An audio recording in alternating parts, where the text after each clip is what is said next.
नमस्कार. मी मानिनी गद्रे. चला गीतेच्या अंतरंग जाणून घ्यायचा प्रयत्न करूया.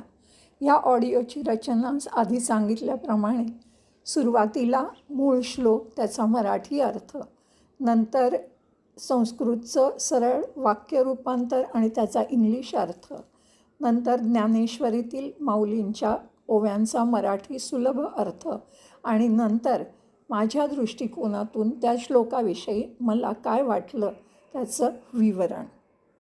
सर्वप्रथम आपण मूळ श्लोकाचा संधिविग्रह करून त्यातील प्रत्येक शब्दाचा मराठीत अर्थ पाहूया. पत्रं पुष्पं फलं तोयं यो मे भक्त्या प्रयच्छति तदहं भक्त्यु अपहृतं अश्नामी प्रयतात्मनः. भक्तिपूर्वक अर्पण केलेलं पत्र पुष्पसुद्धा खाण्याची भगवंत प्रतिज्ञा करतात. ते म्हणतात, हे अर्जुना, माझे पूजनातही सुगमता आहे की यहा जो कोणी भक्त मला भक्त्या प्रेमाने पत्रम पुष्पम पान फूल फलम तोयम फळ पाणी इत्यादी प्रयच्छती अर्पण करतो, त्या प्रयतात्मनः शुद्ध अंतःकरणाच्या निष्काम प्रेमी अशा भक्ताने भक्त्यु अपहृतम प्रेमपूर्वक अर्पण केलेले ते म्हणजे पान फूल इत्यादी अहम मी सगुण रूपाने प्रकट होऊन प्रेमपूर्वक अश्नामी खातो. परमेश्वर म्हणतात, जो कोणी भक्त मला प्रेमाने पान फूल फळ पाणी इत्यादी अर्पण करतो, त्या शुद्ध बुद्धीच्या निष्काम प्रेमी भक्ताने प्रेमाने अर्पण केलेले ते पान फूल इत्यादी मी सगुण रूपाने प्रकट होऊन मोठ्या प्रीतीने खातो. यत् करोषि यदश्नासि यज्जुहोषि ददासि यत् तपस्यसि कौन्तेय तत्कुरुष्व मदर्पणम. सर्व कर्मे भगवत अर्पण करण्याची आज्ञा दे आणि त्याचं फल हे आपली प्राप्ती आहे असं सांगताना परमेश्वर म्हणतात, म्हणून कौन्तेय, हे अर्जुना, यत् करोषि जे कर्म तू करतोस, यत् जे अश्नासी तू खातोस, यत् जे जुहोषी हवन करतोस, यत् जे ददासी दान देतोस आणि यत् जे तपस्यसी तप तू करतोस, तत् ते सर्व मदर्पणम मला अर्पण कुरुष्व कर. परमेश्वर लाडाने म्हणतात, हे अर्जुना, तू जे कर्म करतोस, जे खातोस, जे हवन करतोस, जे दान देतोस आणि जे तप करतोस, ते सर्व मला अर्पण कर. मनामध्ये कृतज्ञता असणं हे अतिशय आवश्यक आहे.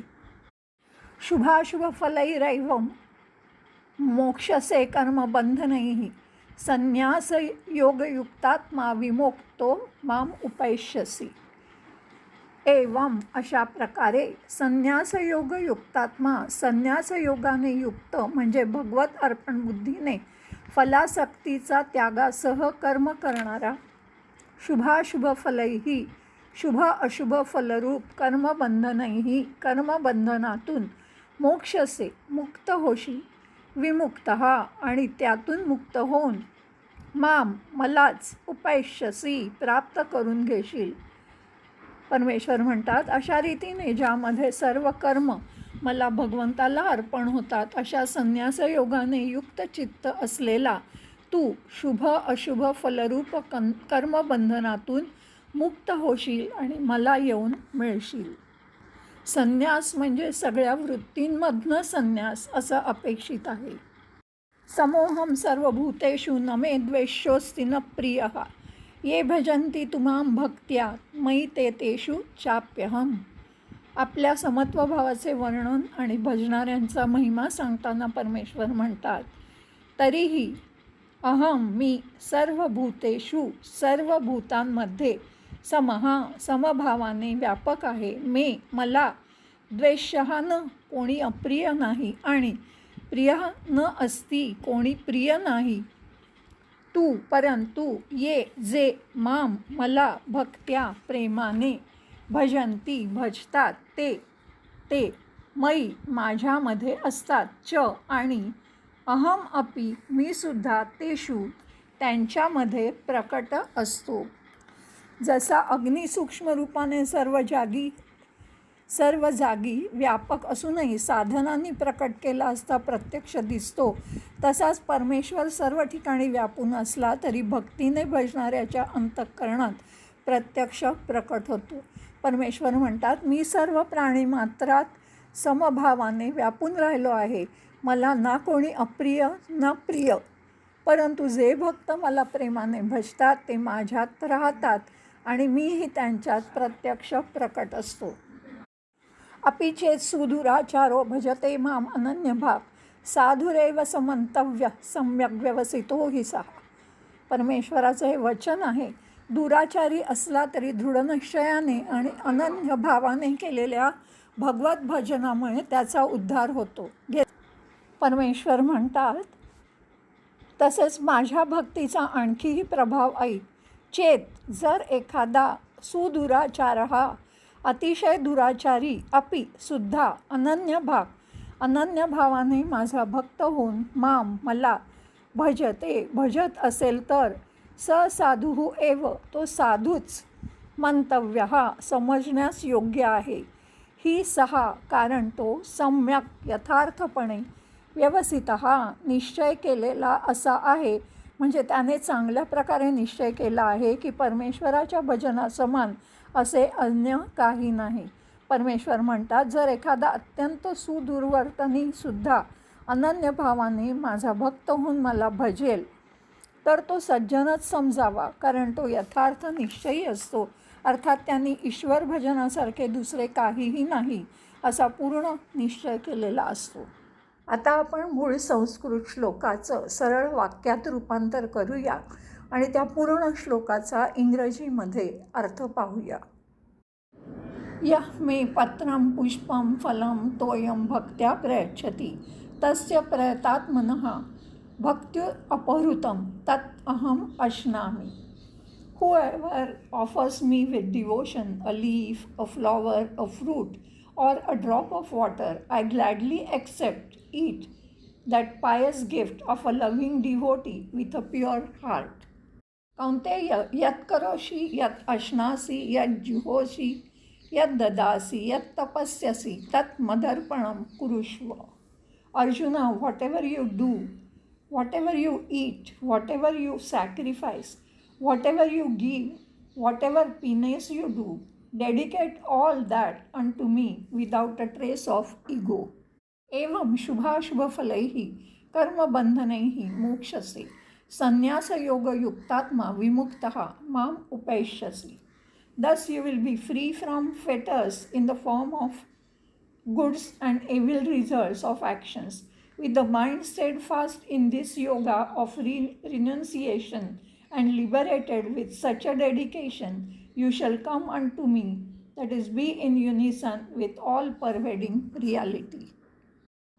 Aham sarvabhuteshu samaha me dveshyaha na priyaha na tu ye mam bhaktya bhajanti te mayi cha aham api teshu.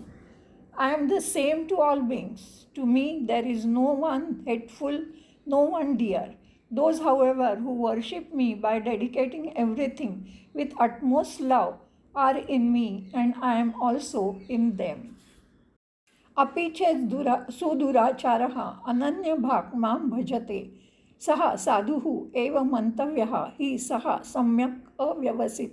सम्यक् व्यवसितः. Even the most sinful one who worships me with unswerving devotion should be regarded as the pious person, for he has consciously resorted to the emancipating path. आता आपण याच श्लोकाच्या संदर्भात माऊलींनी ज्ञानेश्वरीमध्ये रचलेला ओव्यांचा सुलभ असा मराठीत अर्थ समजून घेऊया. पत्रं पुष्पं फलं तोयं यो मे भक्त्या प्रयच्छति तदहं भक्त्युं अपहृतम् अश्नामि प्रयतात्मनः. पार्था, माझा भक्त मला कुठचंही फळ, निरस असू दे किंवा रसाळ असू दे, भक्तिभावाने अर्पण करतो. ते घेऊन मी देठ न काढताच ते यथेष्ट आवडीने सेवन करतो. किंवा अनन्य भक्तांनी मला एखादं फूल दिलं तरी त्याचा सुगंध न हुंकताच ते सुद्धा मी माझ्या मुखामध्ये घालतो. फुलं राहू देत, पण एखादं पान, मग ते सुकलेलं असू दे किंवा ताजं टवटवीत असू दे, जेव्हा भक्त सर्व भावांनी मला देतो, वाहतो, तेव्हा मी ते सुद्धा सुखाने स्वीकारून खाऊ लागतो. एखाद्या भुकेल्याला अमृत लाभावं तसाच मी ह्या गोष्टींनी तृप्त होतो. भक्ताचं ते पान मला अमृता इतकं समाधान देतं. आता पानही मिळालं नाही तरी पाणी तरी कुठे सगळीकडेच असतं. ते पाणी जेव्हा भक्त मला वाहतो तेव्हा मला कसं समाधान मिळतं ते मी तुला आता सांगतो. भक्त जेव्हा मला पाणी समर्पण करतो तेव्हा भव्य वैकुंठ माझ्यासाठी बांधली गेलेली मोठी मंदिरं, कौस्तुभापासून, कौस्तुभ म्हणजे मंथनाचे वेळी क्षीरसागरातून निघालेल्या 14 रत्नांपैकी एक, श्री विष्णूच्या कंठातील मणी किंवा अलंकार. कौस्तुभ व्हायला निर्मळ विशेष प्रकारची लेणी चढवली, क्षीरसागरासारख्या रम्य झोपण्याच्या जागा निर्माण केल्या. कर्पूर व्हायलं, चंदन व्हायलं, कृष्णागरू म्हणजे एक प्रकारचा ऊद, सुगंधी द्रव्य, काळा चंदन. आसाम, भूतान ह्या भागात अगरू किंवा अगरू ह्या नावाची मोठी झाडं आहेत. त्यापासून ऊद म्हणजे अगरू काढतात. ह्याचे कृष्णागरू, काष्ठागरू, दाहागरू, स्वादागरू आणि मांगल्यागुरू असे 5 प्रकार आहेत. असे जो मला वाहतो किंवा मला माझ्यासाठी दीपमाळ लावतो, जणू काही उज्ज्वल सूर्यांचीच दीपमाळ लावतो, अनेक कल्पवृक्षांची उद्यानं माझ्यासाठी लावतो, जो गोधन मला अर्पण करतो, गरुडासारखी अपार वाहनं मला देतो. गरुड हा विष्णूचे वाहन, कश्यप ऋषी आणि विनता ह्यांचा पुत्र आणि अरुणाचा धाकटा भाऊ, पक्ष्यांचा राजा. गरुडासारखी वाहनं अपार दिली किंवा दिव्य अमृताहूनही रसाळ अशी अनेक पक्वानं वाढली तरीसुद्धा भक्तांनी जे मला उदक वाहिलेलं असतं, पाणी समर्पण केलेलं असतं, तेवढाच त्याचा तोष मला ह्याच्याहूनही जास्त होतो. काय सांगू तुला, मी सुदाम्याचे पोहे खाल्ले हे तुला माहितीच आहे. सुदामा हा एक सटशील, निरीच्छ पण अत्यंत दरिद्री असा ब्राह्मण होता. तो श्रीकृष्णाचा गुरुबंधू आणि बालपणाचा जीवलग मित्र होता. एकदा बायकोच्या आग्रहावरून तो द्वारकाधीश श्रीकृष्णाला भेटायला गेला.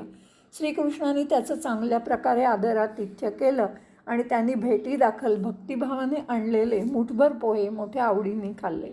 श्रीकृष्णाजवळ काही न मागताच सुदामा घरी परतला, परंतु घराजवळ येतो तो त्याला श्रीकृष्णाने सोन्याची सुदामा नगरीच दिली असल्याचे त्याला दिसून आले.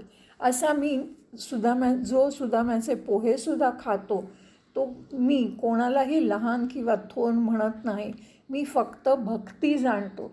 ज्यांच्या अंतरंगामध्ये भक्तिभाव असतो तिथे मी निरंतर वास करतो. पार्था, पाणी असू दे, पत्र, पुष्प, फळ हे केवळ निमित्त आहे माझं भजन करायला. अनन्य भक्ताचं भक्तितत्व जिथे शुद्ध असतं तिथे कायम माझा संबंध असतो, हे लक्षात ठेव.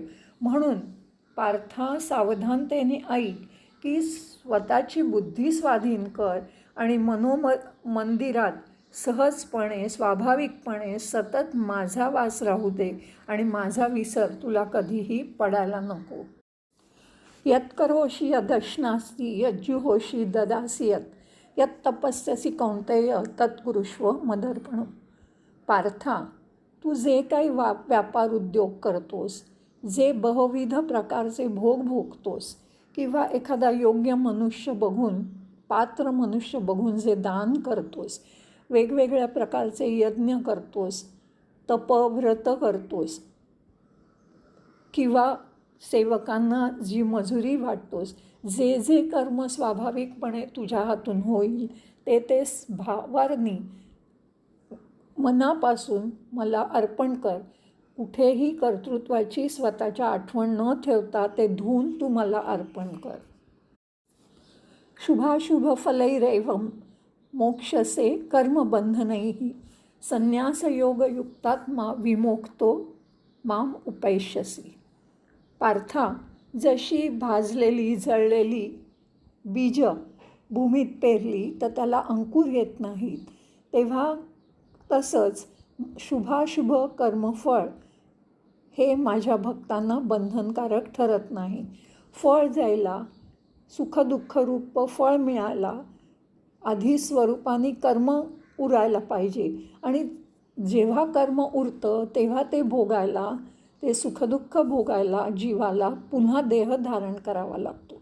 पण जेव्हा तू सगळी कर्मच मला अर्पण करतात तेव्हा जन्म आणि मरण ह्या भोगातनं तू मुक्त होतोस. जन्ममृत्यूतून भक्त मुक्त झाल्यावर तो सुखदुःखातीत स्वाभाविकपणेच होतो. म्हणून त्याला माझं निर्मळ असं स्वरूप जाणायला वेळ लागत नाही. ही संन्यासाची साधी सहज सोपी खूण मी तुला दाखवून दिली. तेव्हा पार्था, तू देहबंधनात आता अडकू नको आणि त्यामुळे सुखदुःखात सुद्धा पडू नको, बुडू नको.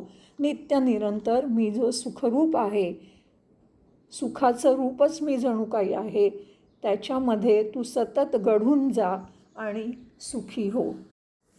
समोहम सर्वभूतेषु न मे द्वेष्योऽस्ति न प्रियः ये भजन्ति तुमां भक्त्या मयि ते तेषु चाप्यहम्.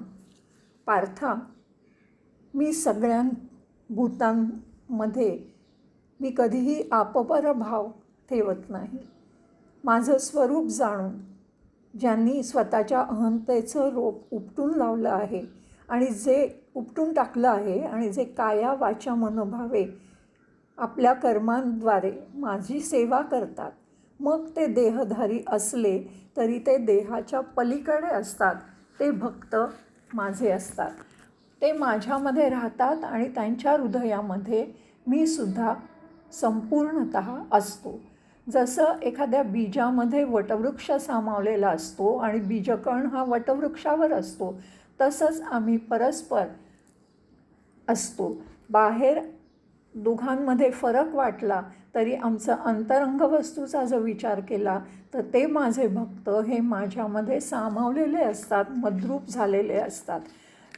जसं दुसऱ्याचा दागिना घेऊन आपल्या गळ्यामध्ये घालून मिरवावा तसं त्यांचं शरीर धारण करणं असतं. ते सर्वतः शरीराच्या प्रती उदासीन असतात. जसं सुगंध निघून गेल्यावरती शिळं झालेलं फूल पडून जातं, वाऱ्याबरोबर उडून जातं आणि देठ उरतो, तसा त्यांच्या आयुष्याच्या मुठीमध्ये केवळ देह उरलेला असतो. पण भक्तिबळाने त्यांची अहंता ही माझ्या ठायी अर्पण केलेली असते, असे ते माझे भक्त असतात. अपि चेत् सुदुराचारो भजते माम अनन्यभाग साधुरेव समंतव्य सम्यक व्यवसितो हि सहा. पार्था, असा जो प्रेमभावाने माझं भजन करतो त्याला पुन्हा जन्म मरण नाही. मग त्याचं जाती वर्ण आचरण कोण बघणार? त्याची नीच योनी असू दे किंवा त्याच्या पापाच्या राशी त्याच्यात असू दे, पण ज्याला जीवनामध्ये भक्तिमार्ग मिळाला आहे आणि जशी अंतिमती असते तशीच पुढे गती असते, म्हणून ज्यांनी भक्तीला स्वतःला वाहून घेतलं आहे तो कितीही दुराचारी असला तरी तो सर्वोत्तम निर्धार करून त्यांनी जर माझी भक्ती केली तर त्याला तो जन्ममरणातनं मुक्त होतो. जसा महापुरामध्ये कोणीतरी बुडाला आहे आणि तो कसाही प्रयत्न करून दुसऱ्या किनाऱ्यावर पोचला तर त्याला बुडला म्हणता येतं का? तसंच पार्था झालं की जो हा ज्ञानी भक्त असतो त्याचं पाप सगळं त्याचं जळून जातं आणि म्हणूनच आधी जरी तो खूप पापी असला तरी त्याला पश्चात्ताप होऊन मग तो माझ्या पायाशी आला, माझ्या तीर्थाने पावन झाला, तर माझ्यावर सर्व भावांनी भक्ती केली तर त्याचं सगळं कुळ पवित्र होतं, त्याचा जन्म निर्मळ होतो आणि जन्म घेऊन जणू काही तो सकल शास्त्रार्थ जाणून कृतार्थ होतो. त्यांनी अष्टांग योग अभ्यासला, त्यांनी चांगलं तप केलं आणि ते सतत माझ्या पायी अर्पण केलं तर तो नक्कीच पैलथडीला पोचतो, पलीकडील कर्माच्या पलीकडील तीरावर तो पोचतो. असं ज्यांनी मनोबुद्धीचे सगळे व्यापार एकनिष्ठारूपी पेटीमध्ये भरून जे माझ्या पायी अर्पण केलेले असतात, अशा भक्ताला जन्म मरण नाही, त्याचा मी उद्धार करतो. अष्टांग योग म्हणजे 8 अंगांनी युक्त असा योगमार्ग. राजयोग, अभ्यासयोग. पहिलं यमामध्ये येतं अहिंसा, सत्य, अस्थेय म्हणजे चोरी न करणं, ब्रह्मचर्य आणि अपरिग्रह म्हणजे कोणापासून काही देणगी न घेणं. दुसरं अंग नियम, अंतर्बाह्य शुचिता, संतोष, तप, अभ्यास आणि परमेशपूजन म्हणजे सदोदित ईशपदी स्वतःचं समर्पण करणं. तिसरं म्हणजे आसन, सहज आणि स्थिर अशी बैठक किंवा बसायची पद्धत. चौथं म्हणजे प्राणायाम, प्राणवायूच्या गतीचं नियमन करणं. 5वं प्रत्याहार, इंद्रिय निवृत्ती म्हणजे इंद्रियांना त्यांच्या विषयातून परतवून चित्तरूपात त्यांची स्थापना करणं. 6वं म्हणजे धारणा, एकाच विषयावर मन स्थिर करून ठेवणं. 7वं म्हणजे ध्यान, अखंड चिंतन करणं. 8वं समाधी, तद्रूपता, बाह्य जगाची पूर्ण विस्मृती. असा हा अष्टांग योग. आता या श्लोकाबद्दल माझ्या दृष्टिकोनातून मला काय वाटतं ते आपण पाहूया. अध्याय 9 26 ते 30. ह्या श्लोकांमध्ये निष्कामपणे भक्ती केल्यावर त्याचा महिमा काय, त्याचं फळ काय मिळतं आणि ते करण्याचा सोपा मार्ग, असा सगळं काही परमेश्वरांनी याच्यामध्ये वर्णन केलेलं आहे. 26व्या श्लोकामध्ये परमेश्वर अगदी स्पष्ट करताना दिसतात की मला अमुकच पाहिजे, असाच प्रसाद पाहिजे, हेच फूल पाहिजे, हेच पान पाहिजे, असं काही नाही. जे काही तुम्ही फळ, फूल, पाणी जे काही तुम्ही अर्पण कराल ते तुम्ही जर भक्तिपूर्वक केलं तर ते मी मनोभावाने स्वीकारतो. आणि जो प्रसाद तुम्ही मला अर्पण करता तो मी सगुण रूपात प्रकट होऊन खातो. आता इथे थोडंसं कन्फ्यूज व्हायला होतं की सगुण रूपात म्हणजे काय, पण जर थोडा विचार केला तर लक्षात येतं की सर्व काही तोच आहे, सर्वत्र परमेश्वरच पहा. जो कोणी तुमच्या पुढे प्रसाद खातोय तो परमेश्वरच आहे असं तुम्ही समजा, असं काहीतरी सांगतायत असं मला वाटतं. त्या पुढे जाऊन परमेश्वर म्हणतात की जे काही तू खातोस, हवन करतोस, दान तप करतोस, ते सुद्धा तू मलाच अर्पण कर. आणि असं केलंस तर तू त्या कर्मांपासून उत्पन्न होणाऱ्या शुभ किंवा अशुभ फळांपासून मुक्त होऊन मलाच येऊन मिळशील. आता आपल्याला माहीत आहे की आपले जे पुनर्जन्म, पुन्हा पुन्हा जन्म मरणाच्या फेऱ्यात आपण अडकतो, ती सगळी आपल्या कर्मांपासून उत्पन्न होणारी चांगली किंवा वाईट फळं असतात.